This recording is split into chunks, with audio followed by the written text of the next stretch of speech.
Welcome back to everyone. आज हम आपको सवात वैली का सफ़रनामा सुनाएंगे। किस तरह से हम लोग ने मुल्तान से अपना सफ़र स्टार्ट किया, जहाँ पे हमने रात गुजारी थी। उसके बाद हमने इस्लामाबाद की तरफ रवाना किया अपने आप को। इस्लामाबाद को जाने के लिए हमने लाहौर से इस्लामाबाद तक का मोटरवे इस्तेमाल किया। लाहौर से इस्लामाबाद का मोटरवे इस्तेमाल करने के बाद हम लोग आए बहुत थके हारे और गेस्ट हाउस ढूंढा। गेस्ट हाउस ढूंढने के लिए हमें गूगल मैप का सहारा तो लेना ही पड़ा, क्योंकि गूगल मैप के सिवा तो आप कभी भी कहीं पे भी नहीं घूम सकते। अगर आपको खुद से जाना है तो बहुत सारी जगह आपको गूगल मैप के ज़रिए ही घूमनी पड़ेंगी। उसके बाद हम लोग ने अपने आराम गाह पे अपना सामान रखा और उसके बाद हम इस्लामाबाद का मशहूर सेवा फूड्स खाने गए। ये इस्लामाबाद का मशहूर सेवा फूड्स है, जहाँ पे आपको इस तरह का माहौल मिलेगा और वहाँ का सबसे मशहूर प्लेटर जो है वो यही है कि उसमें एक पुलाव की प्लेट आपको मिलेगी और उसमें कबाब और चिकन मिलेगी। ये सब खाने के बाद हम अपने गेस्ट हाउस की तरफ रवाना हो गए और वहाँ पे आराम किया और सुबह उठ के अपने गेस्ट हाउस से निकल के सवात मोटरवे के लिए निकल गए। उस दिन बहुत ज़्यादा ठंड और बहुत धुंध थी, तो हम देख के निकले। तो इस तरह अगर आप सर्दियों में जाएं तो ये सब चीज़ें नोट कर दिएगा। उसके बाद हम लोगों ने अपनी इस्लामाबाद के अंदर बहुत मशहूर जगहें देखी, जिसमें प्राइम मिनिस्टर हाउस आ गया। उसके बाद जो कि आप इस वीडियो में देख सकते हैं, उसके बाद हमने सुप्रीम कोर्ट देखा और वहाँ पे कुछ तस्वीर बनाकर आगे की तरफ बढ़ गए। ये सारी जगहें आपको रेड जोन एरिया में इस्लामाबाद में मिल जाएंगी और दिख जाएंगी। इस तरह से हम लोग चलते गए और ये सारी चीज़ें देखते हुए तस्वीर बनाकर इस जगहों से गुज़रते गए। काफ़ी साफ़ और पुरसुकून माहौल होता है इस्लामाबाद का, अगर आप कंपेयर करें अपने सिटीज़ से जहाँ आप रह रहे होते हैं। तो आपको अंदाज़ा होता है कि हम किस जगह पर हैं और ये जगह हमारी कितनी अलग है, जिस जगह पे हम लोग रह रहे हैं। और इस जगह पे जाके अंदाज़ा होता है कि हमारा कल्चर सेम तो है, लेकिन हमारा जहाँ पे रहन सहन होता है ये सारी जगहें चेंज होती हैं। इसके बाद हम लोग सवात मोटरवे के लिए निकल गए। इसी तरह हम सवात मोटरवे के लिए निकल गए, जो कि इस्लामाबाद की मोटरवे से होता हुआ जाएगा। और ये वाला मोटरवे जो इस्लामाबाद और सवात को कनेक्ट करता है उसको M1 मोटरवे कहते हैं। इसी तरह welcome to Islamabad Peshawar motorway आपको दिख रहा है लिखा हुआ। इस वाली मोटरवे से हम लोग टूल देते हुए और सवात की तरफ निकल जाएंगे, जो कि 3 घंटे की मसाफत की दूरी पर है और हम इसको तय करते हुए सवात पहुंचेंगे। इस तरह से हमारा सफ़र तय होता गया और हम सवात पहुंच गए। सवात पहुंच के हमें अंदाज़ा हुआ कि हमें किस जगह जाना चाहिए, क्योंकि रात बहुत हो चुकी थी और हमें लग रहा था कि हम इस जगह पे नहीं रुक सकते। तो हम लास्ट डेस्टिनेशन पे रुके। ये सवात टनल्स हैं जो कि हम पार करते गए। सवात टनल्स जो है वो टोटल 3 हैं। 3 सवात टोटल टनल्स में से हम में से एक टनल को पार करते गए और इस सवात टनल को पार करने के बाद हमने अंदाज़ा लगाया कि हमें मालम जब्बा की तरफ जाना चाहिए और मालम जब्बा की तरफ अपना ठिकाना और सफ़र ख़त्म करना चाहिए। इसी तरह हम लोग जब निकलते गए और रास्ते में सवात के कल्चर को देखते गए, जो कि अंधेरे में बहुत कम नज़र आ रहा था, लेकिन स्टिल हम लोगों ने ये सारी चीज़ें नोटिस की। उसके बाद हम लोग चलते गए और बहुत ही हसीन नज़ारे देखते गए, जो कि रात के पहर नज़र आ सकते हैं।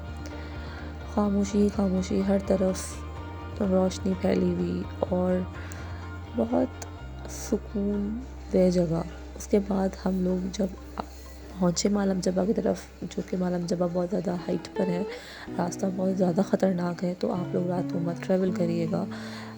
It's advice for you all कि रात को सफ़र करना बहुत ज़्यादा डेंजरस है। इस वजह से हम लोगों ने इसको एक्सपीरियंस किया, तो हम आपको यही एडवाइस करेंगे कि रात को सफ़र करना इज़ नॉट गुड। सो जब आप मतलब ऊपर की तरफ आ गए और हम लोग ने ये ही ठिकाना निकाला कि हम यहाँ रह सकते हैं, तो हमने ये जगह जो है वो बुक करवाई ताकि हम लोग एक रात को रह सकें और सुबह पीक पॉइंट पे मालम जब्बा के जा सकें।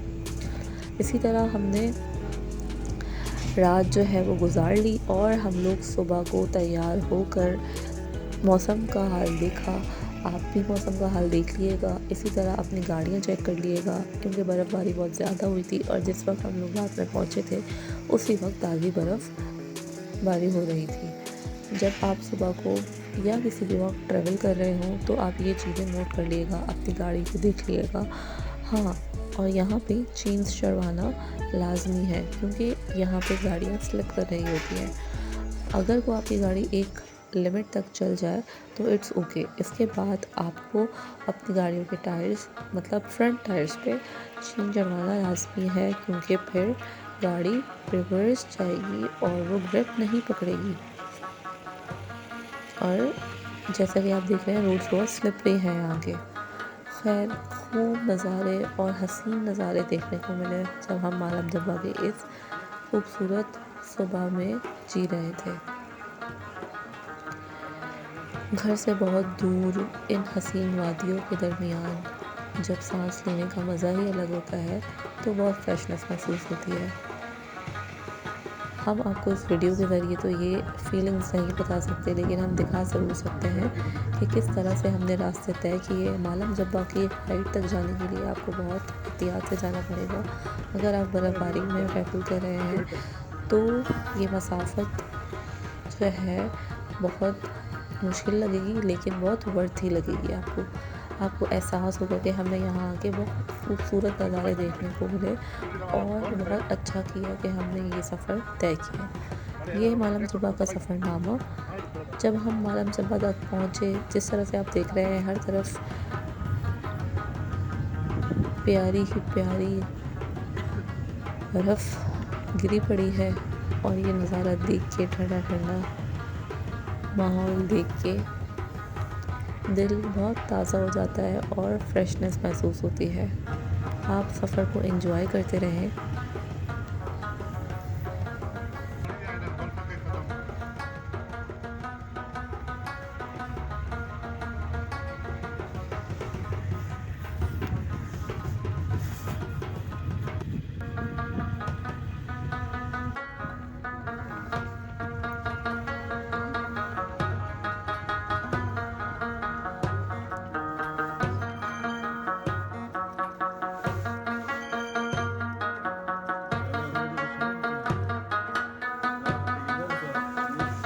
एक और बात, जब आप इस चढ़ाई पर चढ़ने लगें तो आप अपने हर एक चीज़ का ख्याल रखें, अपनी गाड़ी का ख्याल रखें, अपने कपड़ों का ख्याल रखें और ऐसे कपड़े पहन के जाएं जिसमें ठंड बर्दाश्त हो सके। अगर आप ठंड बर्दाश्त नहीं कर पा रहे हैं तो काफ़ी लेयरिंग करके जाएं, अच्छे और गर्म कपड़े पहनें। जूतों का ख़ास ख्याल रखें, क्योंकि ये रोज़ बहुत स्लिपरी होते हैं। जब आप यहाँ पे उतरेंगे और चलेंगे तो आपको खतरा हो सकता है कि आप गिर जाएं। तो इसीलिए आपको अपने जूतों का ख़ास ख्याल रखना है, अपनी बाकी चीज़ों का ख़ास ख्याल रखना है, अपनी गाड़ी का ख्याल रखना है। ये सारी चीज़ें एंजॉय तो हो जाती हैं, लेकिन हम अपना ख्याल नहीं रख रहे होते तो बाकी चीज़ें ख़राब हो जाती हैं। तो it's a warning for you all कि आप इन सब चीज़ों का ख़ास ख्याल रखें, एंजॉयमेंट भी करते रहें और इन सब चीज़ों का भी साथ साथ ख्याल रखते रहें। इस तरह से आपने देखा कि हम अपनी गाड़ी में चेन्स लगवाने के लिए रुके थे, क्योंकि हमारी गाड़ी बहुत जा रही थी और हमें मालम जब्बा के पीक तक पहुंचने के लिए ये सारे एहतियाती तदाबीर हम जब पहुंच गए पीक पर तो हम देख रहे हैं कि हर तरफ प्यारी प्यारी स्नोफॉल हुई हुई है और वो भी काली स्नोफॉल। जब ये स्नोफॉल और धूप का नज़ारा हमने देखा तो हम बहुत ही खूबसूरत अंदाज में सारी चीज़ों की तस्वीर बनाते रहे और इस नज़ारे को फील करते रहे और फ्रेशनेस को फील करते रहे कि किस तरह हम अपने घर से दूर इन सारी नज़ारों को एंजॉय करने आए हुए हैं। अल्लाह ताला ने बहुत खूबसूरत नज़ारे बनाए हैं। इसी तरह हमने थोड़ी देर रुक कर बर्फ़ के साथ खेला और एंजॉय किया, तस्वीर बनाई और बर्फ़ को फील किया, क्योंकि हम कराची के रहने वाले हैं और कराची में तो ये नज़ारे बहुत ही कम बल्कि होंगे और पता भी है हम लोग को वहाँ पे तो बहुत सर्दी कम पड़ती है, 1 महीने की सर्दी पड़ती है। और अगर आपको बहुत ही ज़्यादा सर्दी इंजॉय करनी है तो आप इन जगहों पर जा सकते हैं। इसी तरह हमने अपना मालम जब्बा का सफ़र जो है वो तय किया और हम मालम जब्बा से निकल के फिर आगे की तरफ जाने के लिए रेडी हो गए थे। जब तक हम मालम जब्बा के नज़ारों को फील करें और देखेंगे कितने खूबसूरत नज़ारे हैं।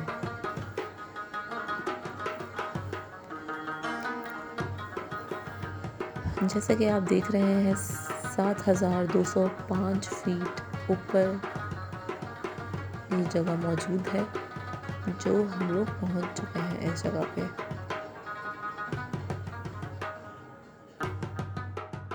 हम लोग बहुत ऊपर की तरफ गए। यहाँ का जो मशहूर पॉइंट है वो पर्ल कॉन्टिनेंटल है। यहाँ पे जाके आपको एक स्कीट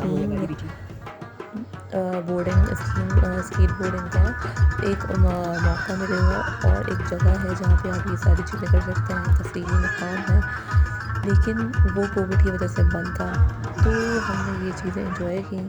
आई होप आपको ये वीडियो बहुत अच्छी लगी हो और आप लोग भी ज़रूर प्लान करेंगे जाने के लिए।